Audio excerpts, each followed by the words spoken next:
Hi friends, എല്ലാവർക്കും നമസ്കാരം. ഇന്ന് ഞാൻ കാണിക്കുന്നത് കൊല്ലം ഡിസ്ട്രിക്റ്റിലെ ചടയമംഗലം എന്ന സ്ഥലത്തെ ജടായു പാറയെക്കുറിച്ചാണ്. ആ കേബിൾ കാർ കണ്ടോ, എന്ത് മനോഹരമായ കാഴ്ചയാണ്. ഈ കേബിൾ കാറിലാണ് ഞങ്ങൾ ഉയരെ കയറിയത്. നടന്ന് സ്റ്റെപ്പ് കയറിയും പോകാവുന്നതാണ്.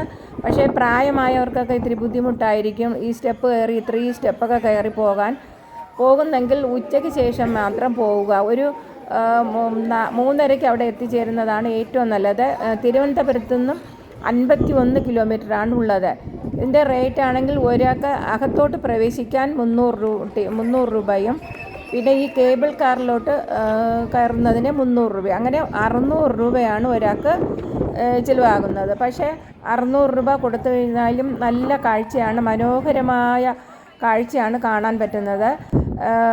അകത്തൊരു ശ്രീരാമ ക്ഷേത്രവും ഉണ്ട്.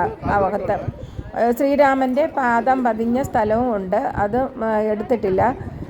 പക്ഷേ ഈ ജടായുവിൻ്റെ അകത്ത് നമുക്ക് കയറാൻ പറ്റിയില്ല. അവിടെ പണി നടന്നുകൊണ്ടിരിക്കുന്നത് കാരണം ആർക്കും അകത്തോട്ട് പ്രവേശനമില്ല. 5 നില ബിൽഡിങ്ങാണ് ചെയ്തുകൊണ്ടിരിക്കുന്നത്. ജടായുവിൻ്റെ കണ്ണ് ഗ്ലാസ് ഇട്ടത് അതൊരു വിൻഡോയാണ്. നമുക്ക് അതിന് പണി നടന്നുകൊണ്ടിരിക്കുന്നതിനാൽ നമുക്ക് അകത്തോട്ട് പ്രവേശനം ആർക്കും അനുവദിച്ചില്ല.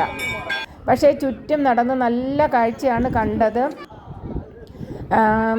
സൺസെറ്റ് കണ്ടു. അവിടെ നിന്ന് നോക്കുമ്പോൾ സൺസെറ്റ് മനോഹരമായ കാഴ്ചയാണ്. സൺസെറ്റ് കണ്ടു. പിന്നെ അവിടെ നിന്ന് നോക്കുമ്പോൾ തന്നെ വേലിയുടെ ഇപ്പുറത്തോട്ട് നിൽക്കുന്ന താഴോട്ടുള്ള നല്ല കാഴ്ചകളും കാണാൻ പറ്റിയായിരുന്നു. നമ്മളൊരു 7 മണിവരെ അവിടെ നിന്നു.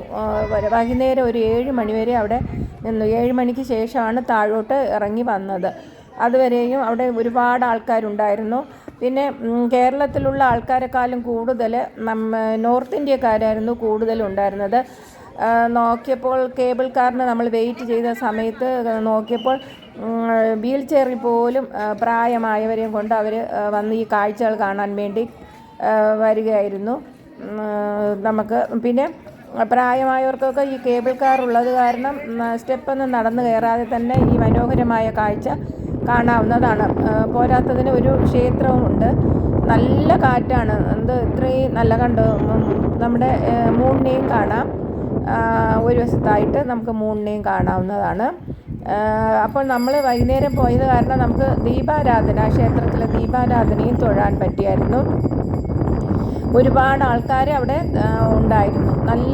നല്ല ഒരു അനുഭവമായിരുന്നു. പിന്നെ ഇവിടെ കുറച്ച് പച്ചപ്പുണ്ട്. പുല്ലൊക്കെ നട്ട് പാറയുടെ ഉയരമായിട്ട് മണ്ണൊക്കെ ഇട്ട് പുല്ലൊക്കെ ഇട്ട് വെച്ചിട്ടുണ്ട്. അവിടെയും നല്ല മനോഹരമായ കാഴ്ചയായിരുന്നു. താഴെ നോക്കുമ്പോൾ തന്നെ എത്ര നല്ല മനോഹരമായ. പിന്നെ താഴോട്ട് കേബിൾ കാറിലോട്ട്